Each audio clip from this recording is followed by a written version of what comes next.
जय माँ इंद्राक्षी जय अम्बे। इंद्राक्षी धाम में दर्शकों आप सभी का हम हार्दिक स्वागत करते हैं। आइए इस विशेष अंक में हम बात करते हैं महाकुंभ पर्व के बारे में।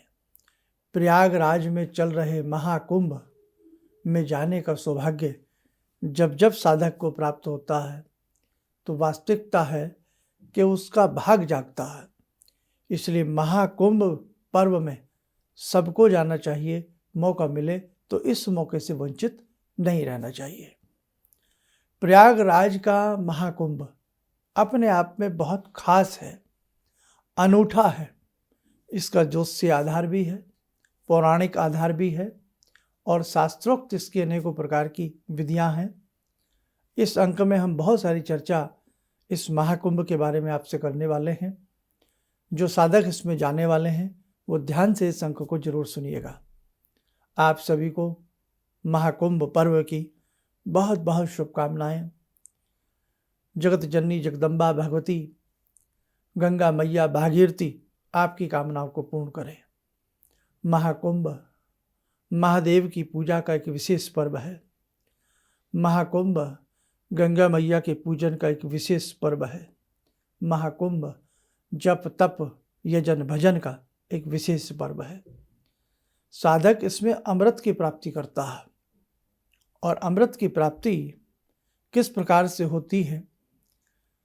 आपका तप, आपका जप, आपकी अच्छी सोच और गुरु का सानिध्य, गुरु मंत्र, महादेव की साधना आराधना, गंगा मैया की विशेष साधना आराधना और गंगा के तट पर अपने पितरों से विशेष आशीष आपको अमृत की प्राप्ति कराता है।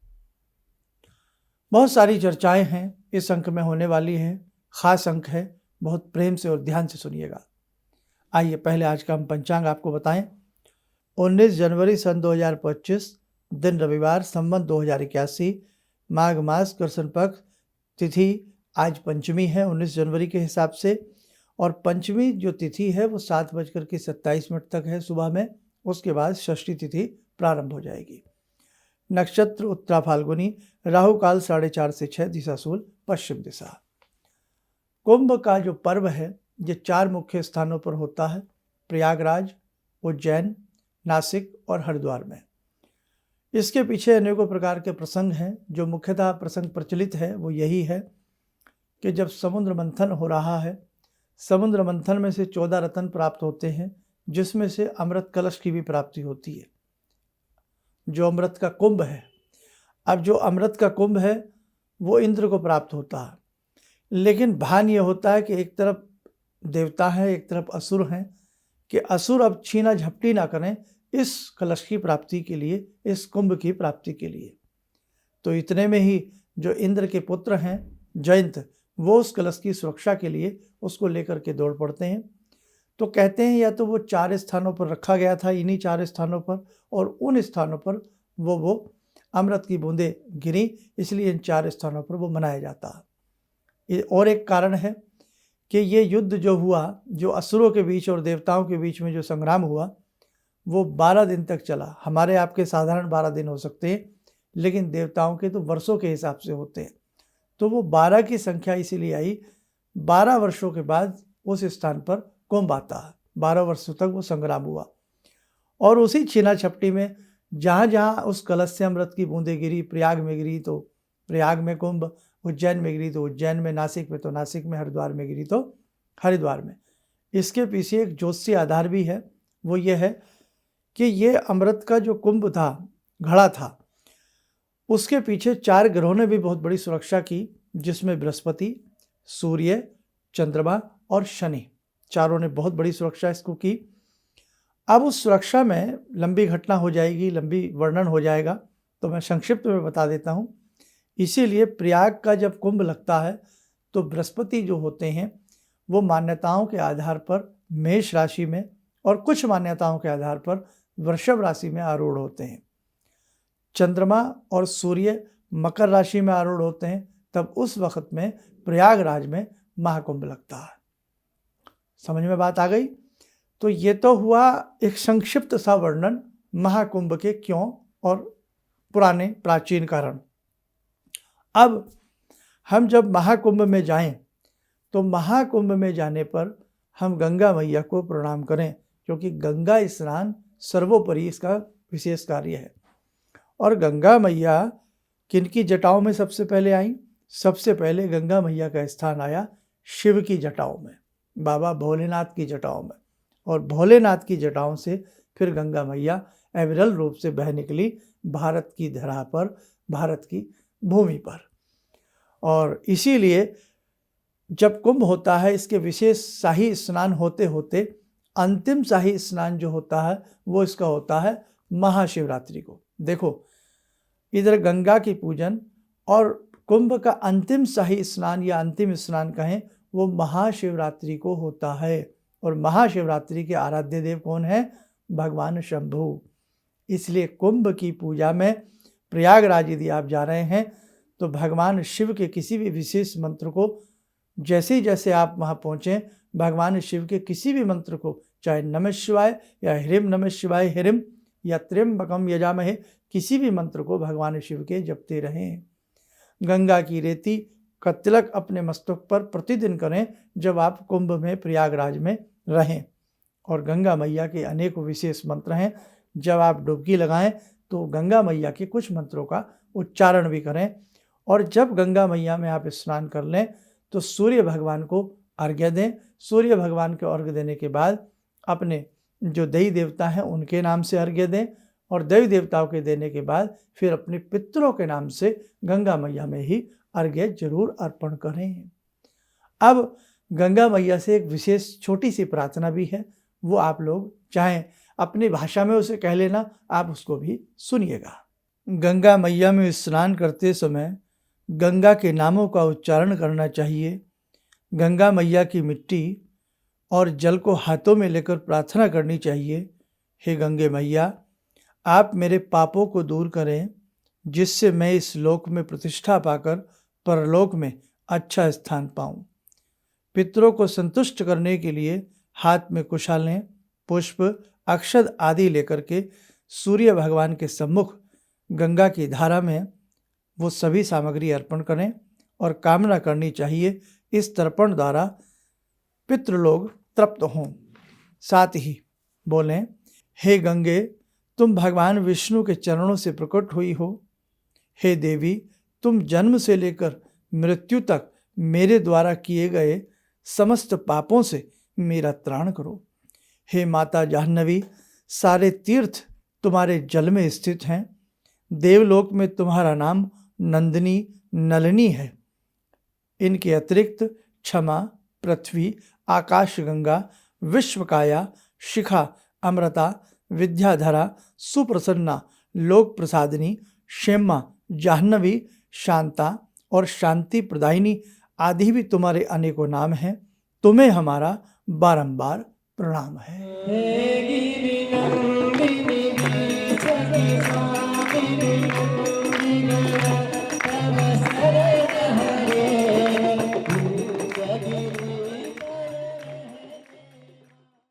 अपनी अपनी भाषा में भी आप गंगे मैया को प्रणाम कर सकते हो। और जब वहाँ जाएं, कच्चा दूध ले लें, मिष्ठान ले लें, पुष्प आदि ले लें। स्नान आदि करने के बाद जैसे मैंने बताया कि उसी में खड़े होकर के गंगा मैया में सूर्य भगवान को जल दे देना, अपने देवी देवताओं के नाम से जल दे देना, अपने पितरों के नाम से जल दे देना, ठीक है।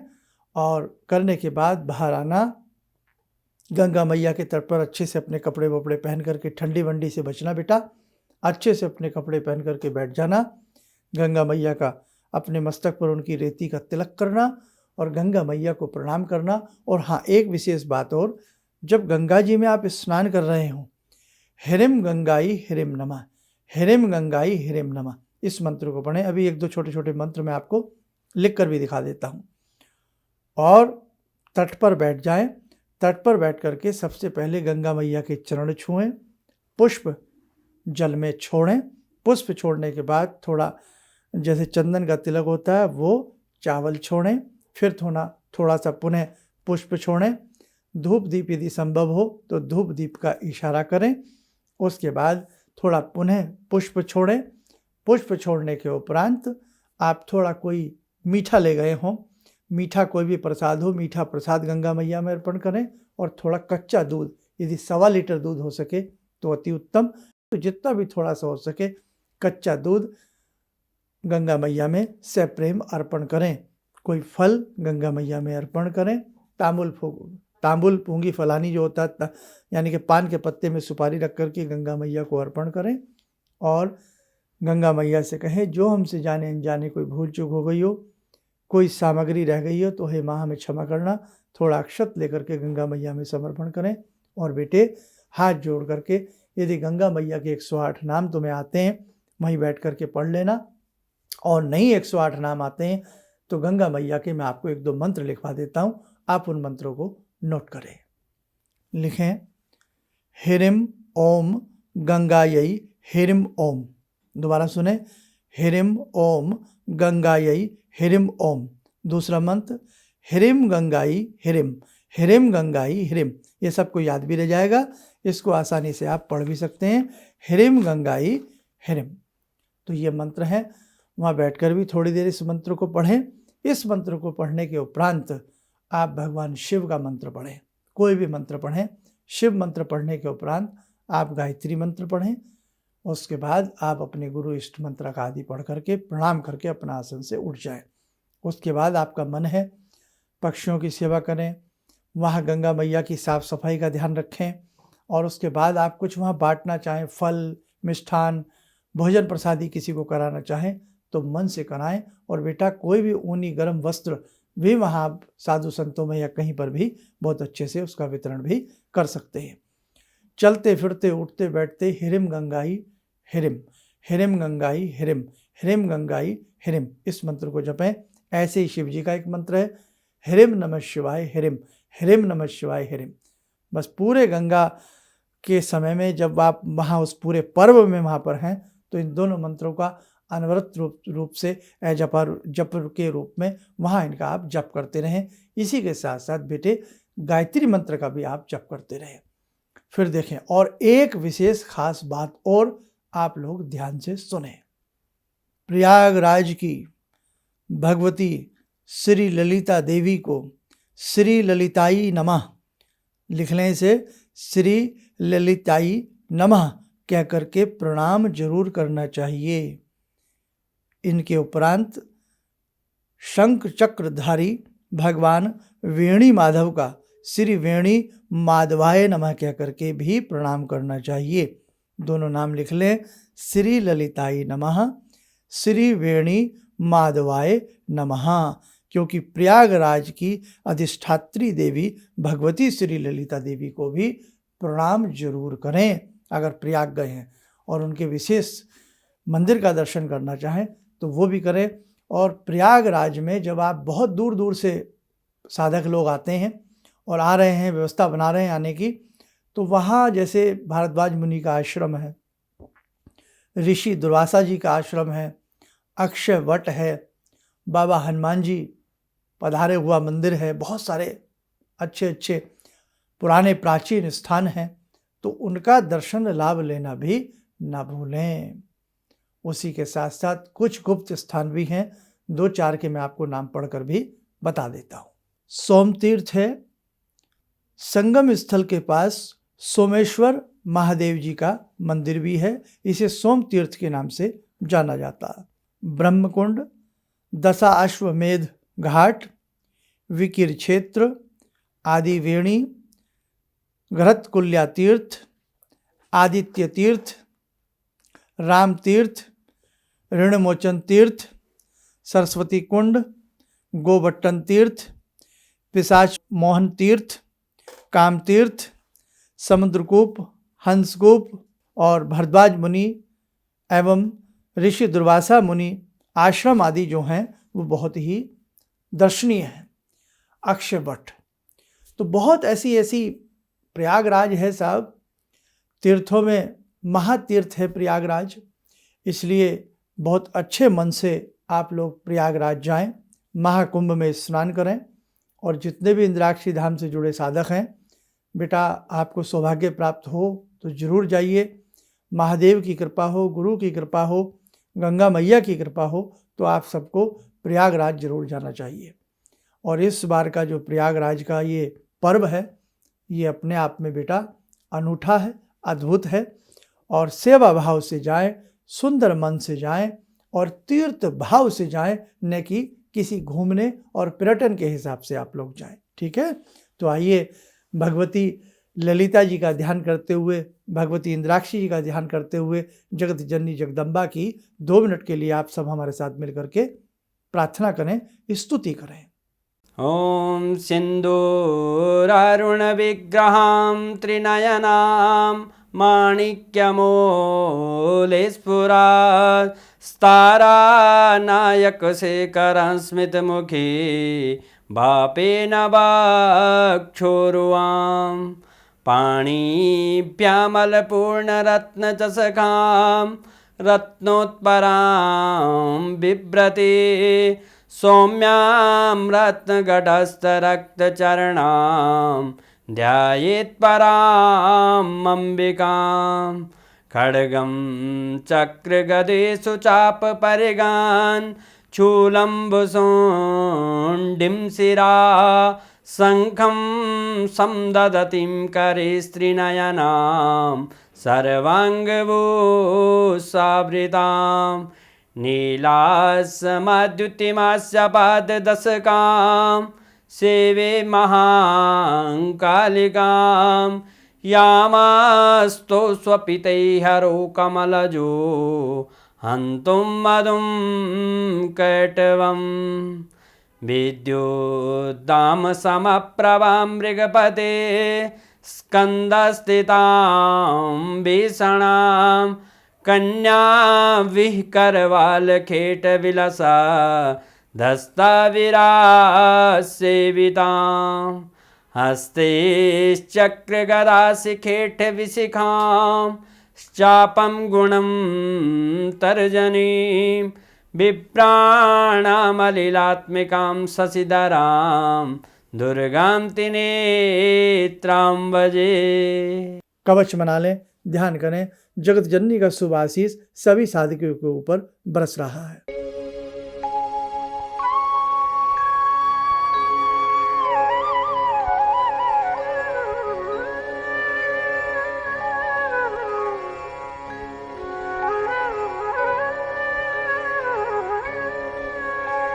ओम बोलते हुए नेत्र खोलें, सामान्य हो जाए।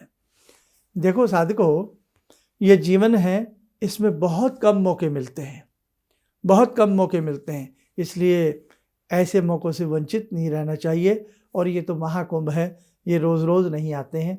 आपको मौका मिलता है तो अपने परिवार के संग, अपने साथी संगों के संग इस संगम में स्नान जरूर करें। और जो भी आपके पाप हैं वो त्रिवेणी में हर लिए जाते हैं, पाप संताप दूर होते हैं और भगवती जगत जननी की कृपा होती है, महादेव की कृपा होती है, भागीरथी गंगा मैया की कृपा होती है।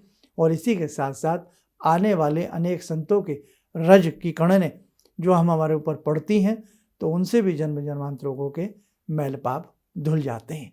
चलिए, आप सबको महाकुंभ की बहुत बहुत शुभकामनाएं।